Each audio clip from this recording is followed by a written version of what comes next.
This information is from Wisconsin's Green Fire, Voices for Conservation, a new organization formed to support the conservation legacy of Wisconsin by promoting science-based management of its natural resources. One of our priorities is sharing knowledge about the relationship between agriculture and water quality. This is one of several presentations and documents on this subject available through our website. My name is Chris Mechanic, a member of Wisconsin's Green Fire. I retired from UW Extension at Stevens Point in 2016 after 35 years working in water and natural resources programs. This presentation draws from the expertise of water quality and public health scientists from DNR and the university system, as well as agricultural conservation experience from Wisconsin Department of Agriculture and county conservation departments, who are listed here. Our team members are volunteers, choosing to provide decision makers with the current science on the relationship between cropping practices and water quality. A wide variety of factors influence the relationship between agriculture and water quality. Wisconsin's Green Fire believes that the majority of farmers want to do the right thing for the environment and will do the best they can within their capabilities. To encourage sustainable farming, society needs to foster an economic system that allows responsible farmers to make a living. Achieving environmental goals on most farms is costly, and farms cannot shift environmental costs to their markets. There are significant costs associated with agriculture that farmers and consumers of agricultural products are transferring to others in the form of poor quality groundwater and surface water. Society needs to decide the extent to which it will provide financial assistance to address these deferred costs.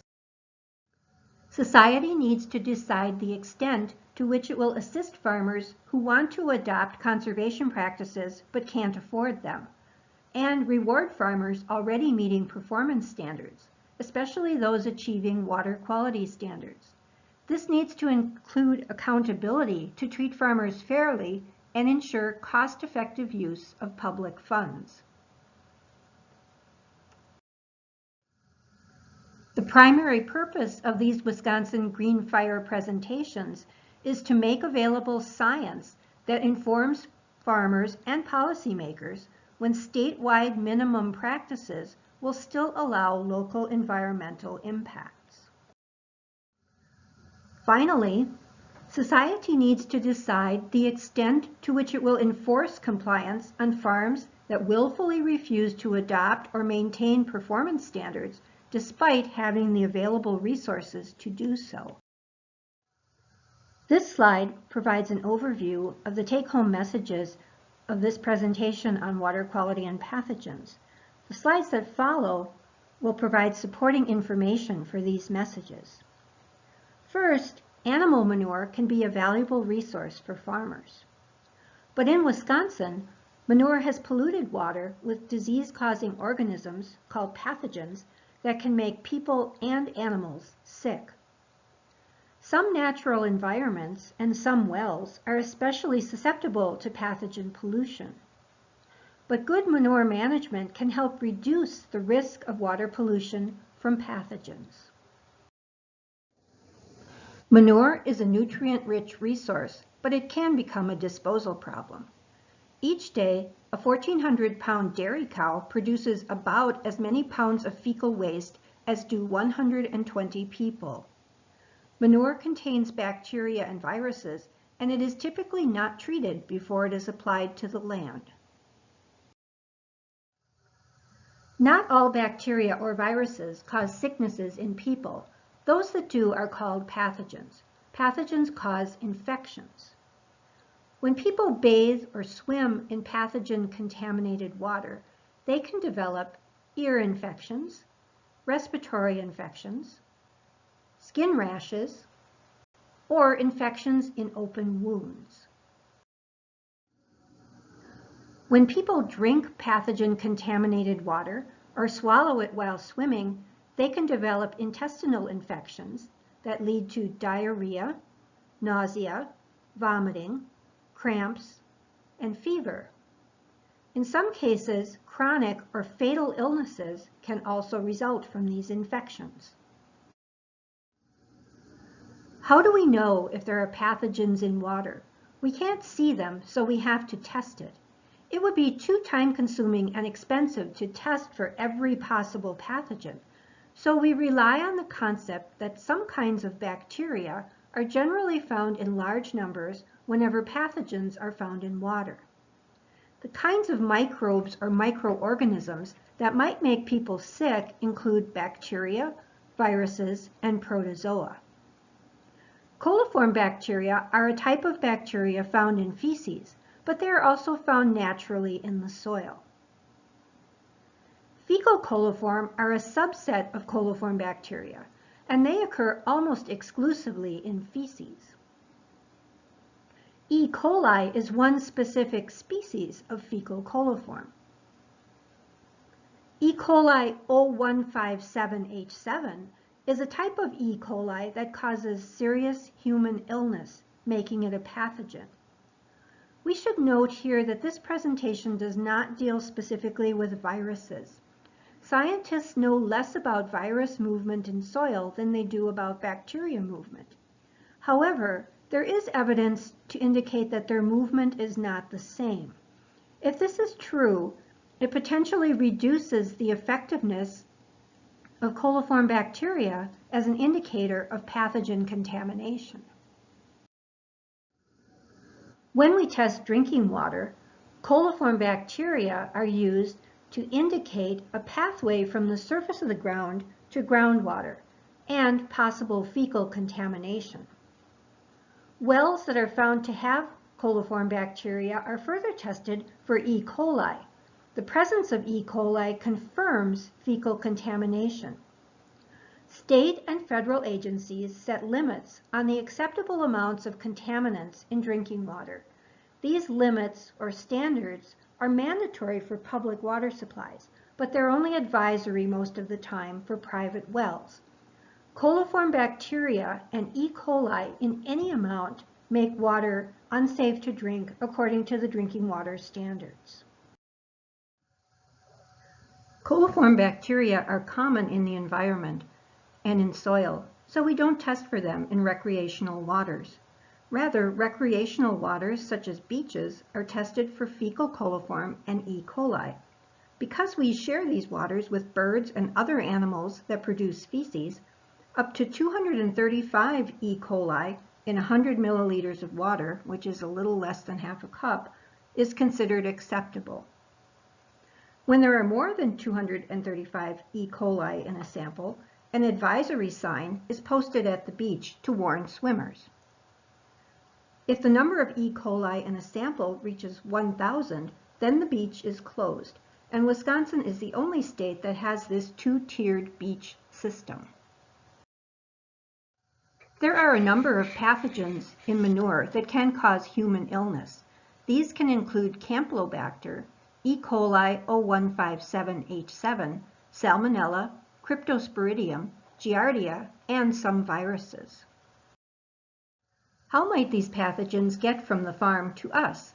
They can be transported on workers' clothing and shoes, on farm vehicles, through the air, and by creatures such as birds, flies, and rats. We are going to focus in this presentation on pathogens that may leave the farm in water that infiltrates or soaks into the ground and water that runs off over land into lakes and streams. In 2018, 223 beaches were sampled for E. coli as part of Wisconsin's Beach Health Program.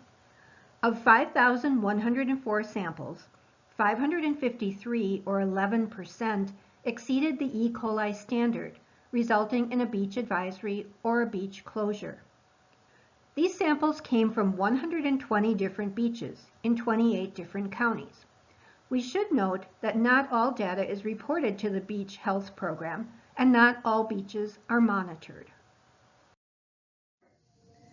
In 2018, a different report, the Wisconsin Water Quality Report to Congress, listed 160 miles of streams, 11 miles of Great Lakes beaches, and 2 miles of inland lake beaches impaired for recreational use because of fecal coliform or E. coli.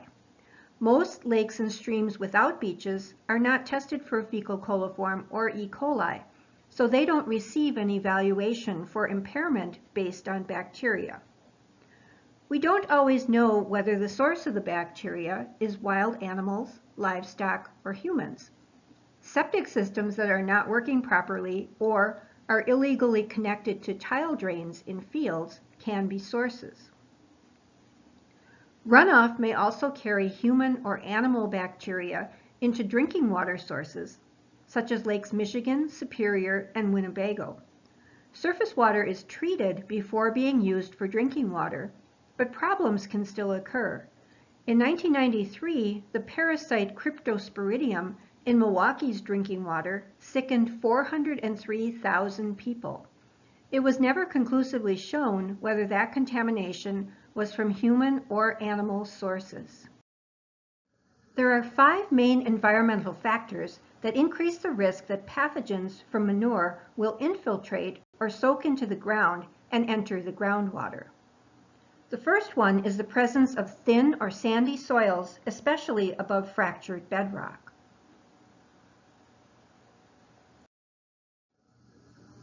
On the left, we see a picture of dolomite bedrock.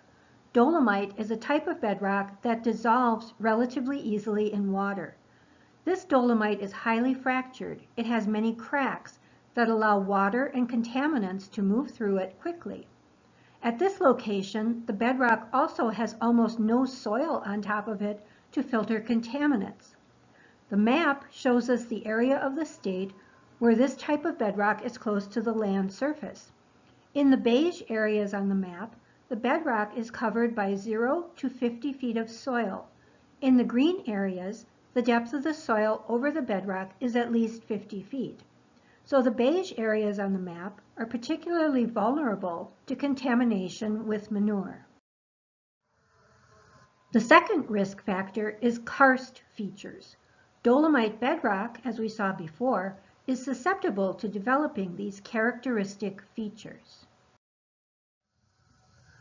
Karst landscapes form when water dissolves rock. Some of the features of these landscapes are fractures in the rock, which we saw in the earlier photograph. In this cutaway view, we can see features that are normally hidden underground. So we can see sinkholes, which are collapsed areas in the bedrock, and stream sinks, which are also known as disappearing streams. All of these are ways to quickly move water and contaminants from the surface deep into the ground. Some other karst features you might be familiar with are caves and springs. The third factor that increases the risk for pathogen contamination of groundwater is having a high water table. That is, having the top of the groundwater close to the land surface. The light blue areas on this map are areas where the water table is from 0 to 20 feet below the land surface. Again, these are areas that are more vulnerable than others to contamination with pathogens from manure. Of course, anytime there are low spots or depressions in the ground where water and manure can collect, that is another risk factor for contamination. And heavy precipitation or snowmelt can also carry contaminants into the ground. Another factor in whether or not drinking water becomes contaminated is the construction of the well itself.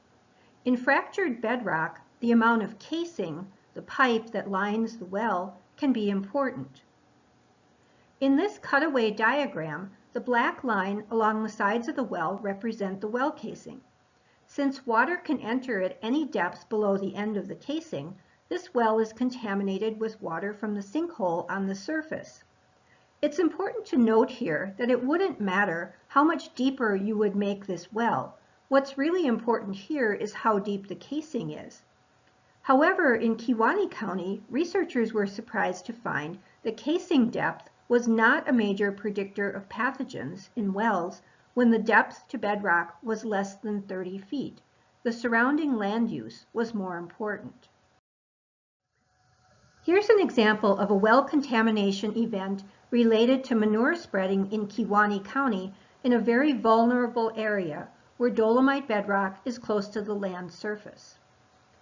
Manure was applied to a field on October 25, 2016.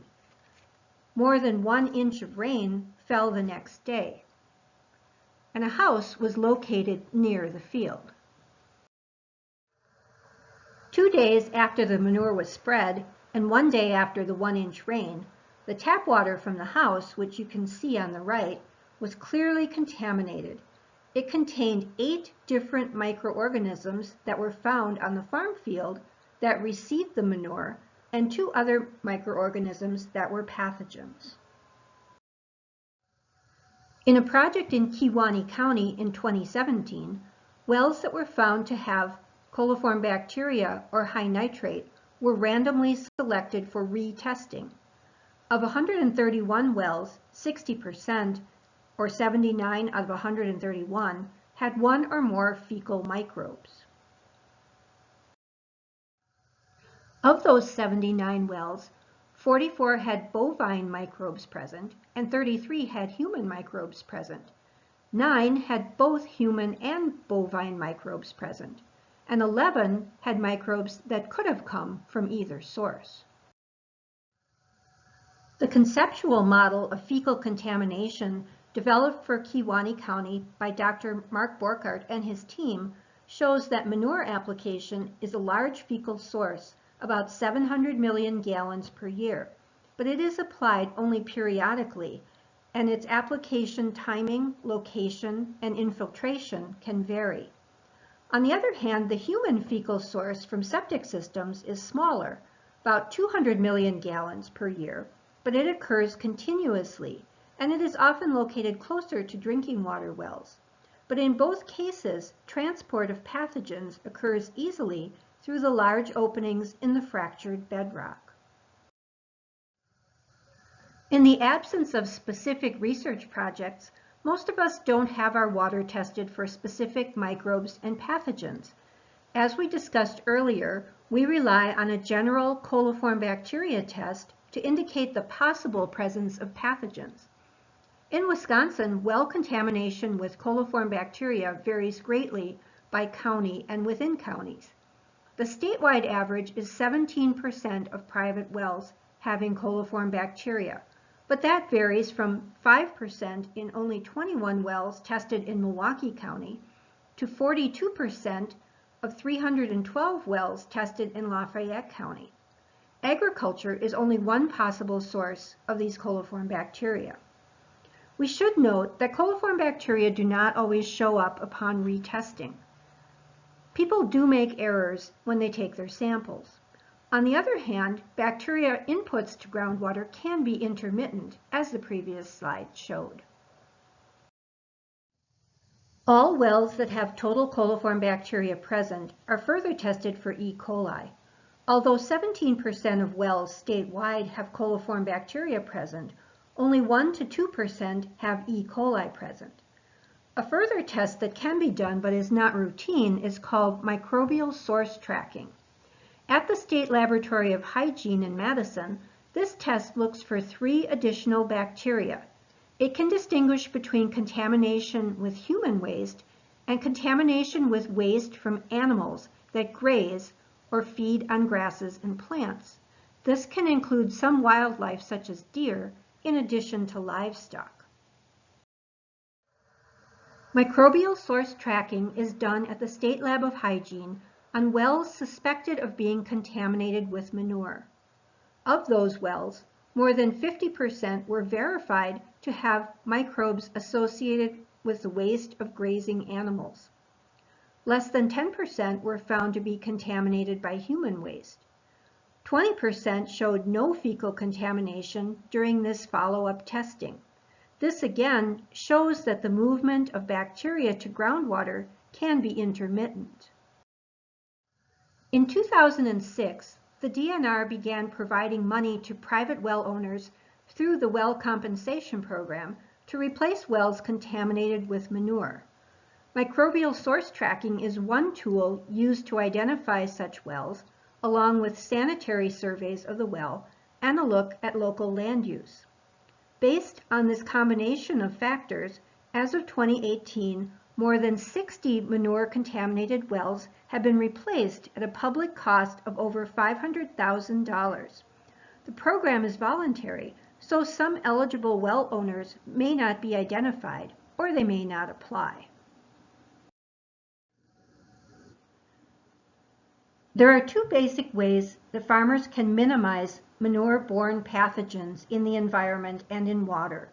The first is to minimize pathogen movement or transport to water by increasing the distance between their livestock and waterways, using vegetated treatment areas, constructing settling basins and artificial wetlands, and installing manure storage and treatment systems. The second is to maximize the inactivation or the death of pathogens by increasing manure storage time, using chemical treatments such as lime, increasing manure temperature through processes such as aerated composting, or turning manure piles to add air, which is called aerobic digestion. All rural residents have a role to play in minimizing manure-borne pathogens in groundwater and drinking water by properly locating and maintaining their drinking water wells, by replacing old wells that don't meet current standards, or by capping or properly filling wells that are no longer in use. Wisconsin has statewide minimum agricultural performance standards, which are listed here. More than half of them relate in some way to manure management. These practices cost money to implement, and they may reduce farm income. While the performance standards apply to all farms, enforcement can occur only at confined animal feeding operations, where required by government incentive programs or local ordinances, and where cost sharing is made available. There is currently no system for determining compliance on all farms. A new performance standard was enacted in 2018 for the part of the state where Silurian bedrock is present. Unlike the performance standards on the previous slide, this standard applies to all farms regardless of cost share. It applies to confined animal feeding operations when their permits are renewed. It restricts when, how, and how much manure is applied. It prohibits manure application on areas with less than 2 feet of soil above bedrock. It also prohibits the application of manure within 250 feet of a well or within 5 to 20 feet of a stream bank. The Wisconsin Administrative Code also has some specific manure management prohibitions. These are no overflow of manure storage facilities, no unconfined manure piles in a water quality management area, no direct runoff from feedlots or stored manure into state waters, and no unlimited livestock access to waters of the state in locations where high concentrations of animals prevent the maintenance of adequate or self-sustaining vegetative cover. In conclusion, Wisconsin's Green Fire recommends supporting the ongoing research on bacteria and pathogen movement in the karst areas of Wisconsin, reducing pathogen movement through sound manure management in nutrient management plans, supporting the use of nutrient management plans and compliance checking on manure spreading setbacks and rates, and increasing private well testing and awareness of the well compensation program for manure-contaminated wells. Thank you for listening. For more information, visit our website or email us at info@wigreenfire.org. The following slides contain the references used in preparing this presentation.